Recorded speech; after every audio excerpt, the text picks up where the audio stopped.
అదేంటి అన్న చెప్పకుండా వచ్చేసారు? చెప్తే బస్ స్టాండ్ దాకా వచ్చాను కదా. ఏం లేదురా, ఊళ్ళో ఖాళీగా ఉన్నాను. మీ ఇద్దరిని చూసిపోదామని, అలాగే 4 రోజులు కూడా ఉందామని వచ్చాను. సరే సరే. మహి నాన్న వచ్చారు, ఇలా రా. బాగున్నారు మావయ్య గారు? బాగున్నాను. ఇదేనా రావటం? సరే రండి. సాయంత్రం వచ్చి మాట్లాడతాను, మీరు రెస్ట్ తీసుకోండి. సరేనా? కూర్చోండి మావయ్య గారు. మంచినీళ్ళు ఏమైనా తాగుతారా? తీసుకురమ్మా. తీసుకోండి మావయ్య గారు.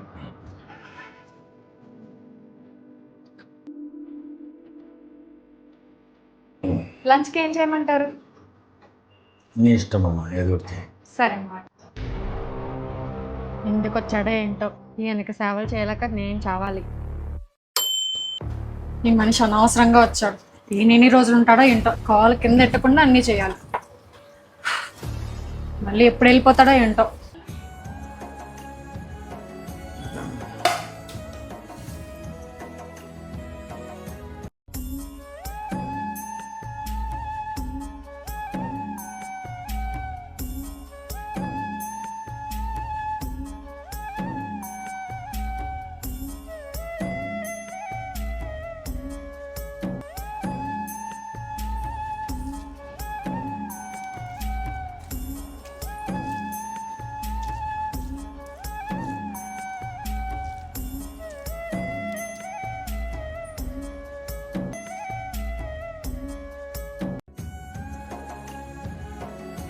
అమ్మా కోడలి పిల్ల, భోజనం అయిపోయింది, కంచం తీసేయి.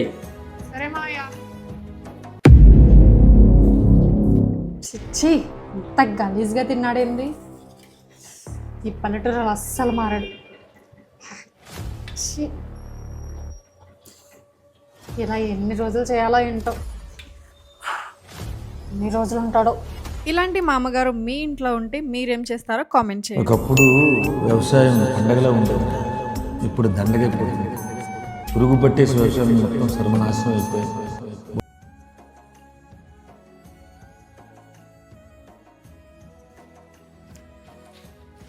రానన్నా కూర్చో. అన్న భోజనం చేశారా? ఇప్పుడే చేశాను రా. సరే, ఊర్లో పంటలు ఎలా ఉన్నాయి? ఒకప్పుడు వ్యవసాయం పండగలా ఉండేదిరా, ఇప్పుడు దండగైపోతుంది.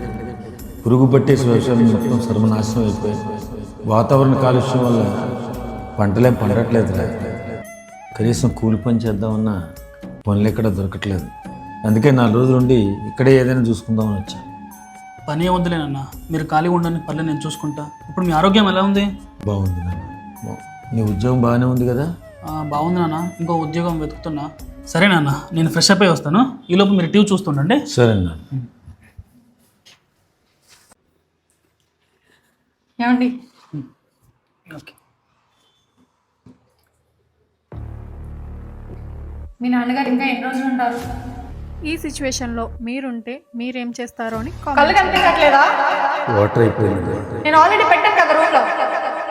చెప్పుంటే నేను తీసుకొచ్చేదాన్ని కదా. ఏమండి, ఓకే.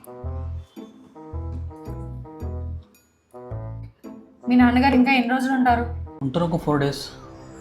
4 days కాదు కదా, తొందరగా పంపించేయండి. నా వల్ల కాదు, మీ నాన్నకి సేవలు చేయడం నా వల్ల అస్సలు కాదు. అలా ఎందుకు అనుకుంటున్నావు? మీ నాన్నగారు భోజనం ఎలా తిన్నారో తెలుసా? మధ్యాహ్నం చుట్టూ ప్లేట్ నిండా డర్టీగా చేశారు. అది నేను చేత్తో తీయాలి కదా, కొంచెం నీట్గా తినొచ్చు కదా. నా వల్ల కాదు, నేనైతే సేవలు చేయలేను. ఏదో ఒకటి చెప్పి మీ నాన్నని తొందరగా పంపించేయండి. తర్వాత రూడ్గా బిహేవ్ చేశానని చెప్పేసి నన్ను అంటే అస్సలు బాగుండదు.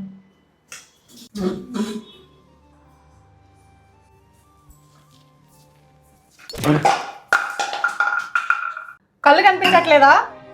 వాటర్ అయిపోయింది. నేను ఆల్రెడీ రూమ్లో వాటర్ బాటిల్ పెట్టాను కదా, మళ్ళీ ఎందుకు వచ్చారు? అయిపోయింది. ఎన్ని బాటిల్ తాగుతారు మీరు అసలు? ఇట్లా చేస్తే ఎలా కుదురుతుంది? సూర్య, సూర్య, ఇలాంటి కోడలు మీ ఇంట్లో ఉంటే మీరేం చేస్తారో కామెంట్ చేయండి. మీ నాన్నైనా ఉండాలి, లేదంటే నేనైనా ఉండాలి. సూర్య, చెప్తున్నా, మీ నాన్నైనా ఉండాలి లేదా నేనైనా ఉండాలి ఇంట్లో. ఇద్దరిలో ఎవరో ఒకరు నువ్వే సెలెక్ట్ చేసుకో. ఇద్దరం కలిసి ఉండాలంటే అస్సలు కుదరదు, ముందే చెప్తున్నాను. ఏమైంది? ఎందుకు గొడవ పడుతున్నారు? మీ నాన్న ఇంట్లో ఉండడం నాకు అస్సలు నచ్చలేదు. అనవసరంగా గొడవ పెట్టుకోవాల్సి వస్తుందని చెప్పేసి నేను ముందే చెప్పాను ఆల్రెడీ. గొడవ పెట్టుకుంటే రూడ్గా ఉంటుందని చెప్పేసి అంటే బాగుండదని. ఇద్దరిలో ఎవరో ఒకరు నువ్వే సెలెక్ట్ చేసుకో. ఏం లేదు, తనే చూడకుండా వచ్చి గుద్దేసి మాట్లాడుతుంది. అంటే నేను అబద్ధం చెప్తున్నానంటారా? మీరు గుద్దలేదా? నాన్న చెప్తున్నాడు కదా చూసుకోకుండా కుద్దాడు. నువ్వు ఫోన్ పట్టుకుని వచ్చినట్టు కదా. నాకు అదంతా అనవసరం సూర్య.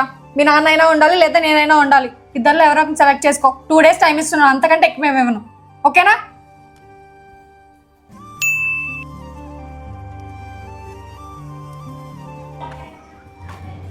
ఎందుకు నాన్న బాధపడుతున్నావు?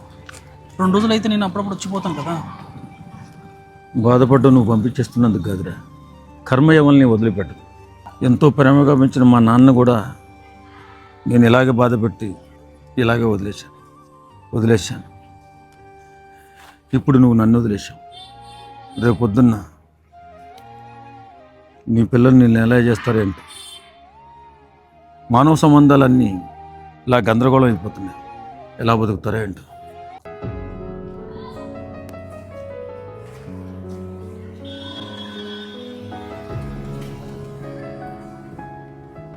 పల్లెటూరి మామ సిటీ కోడల సిరీస్ చూసిన తర్వాత మీకేమనిపించిందో ఒక్క మాటలో కామెంట్ చేయండి.